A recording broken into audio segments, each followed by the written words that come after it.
దేశంలో వచ్చే ఎన్నికల్లో స్పష్టమైన మెజారిటీతో అధికారంలోకి వస్తామన్నారు కాంగ్రెస్ లీడర్లు.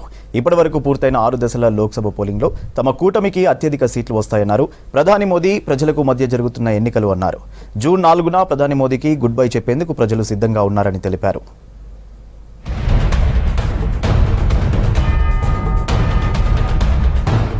సార్వత్రిక ఎన్నికలు ప్రజలకు మోదీకి మధ్య జరుగుతున్న ఎన్నికలు అన్నారు ఏఐసీసీ ప్రెసిడెంట్ మల్లికార్జున ఖర్గే.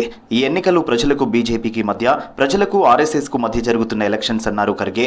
ప్రస్తుతం దేశ ప్రజలు ఇండియా కూటమి కోసం, న్యాయం కోసం పోరాడుతున్నారని చెప్పారు. జూన్ 4న కేంద్రంలో భారత కూటమి ప్రభుత్వాన్ని ఏర్పాటు చేయబోతోందన్నారు మల్లికార్జున ఖర్గే.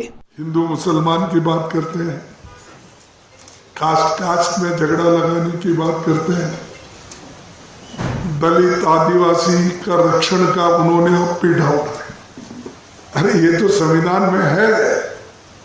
आप संविधान में जो चीजें हैं उन चीजों को आप एक एक करके निकाल रहे हैं और उनको वो सहूलतें देने से इनकार कर रहे हो, इसीलिए हम लड़ रहे हैं.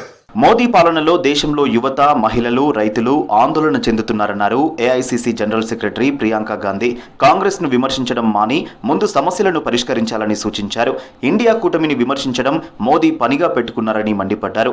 ఉత్తరప్రదేశ్లోని గోరఖ్పూర్లో జరిగిన బహిరంగ సభకు హాజరయ్యారు ప్రియాంక గాంధీ.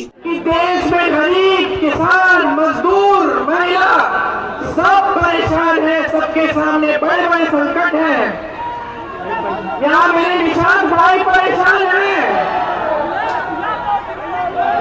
इसलिए कांग्रेस पार्टी और इंडिया गठबंधन सिर्फ और सिर्फ आपके मुद्दों की बातें हम करते हैं.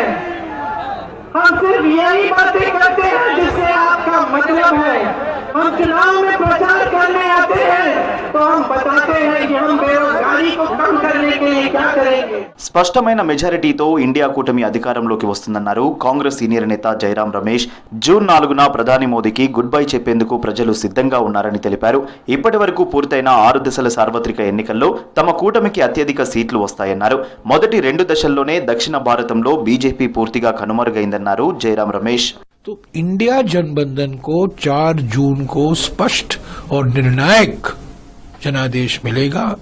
हमारे जो प्रधानमंत्री हैं, जो अपने आप को इंसान नहीं परंतु भगवान समझते हैं, वो निवर्तमान प्रधानमंत्री हैं और 4 तारीख को देश उनको टाटा बाय बाय अलविदा करेगा. హిమాచల్ ప్రదేశ్లో ఎన్నికల ప్రచారం చేశారు AICC incharge KC Venugopal. Election క్యాంపెయిన్లో భాగంగా సిమ్లాలోని హనుమాన్ ఆలయాన్ని సందర్శించారు.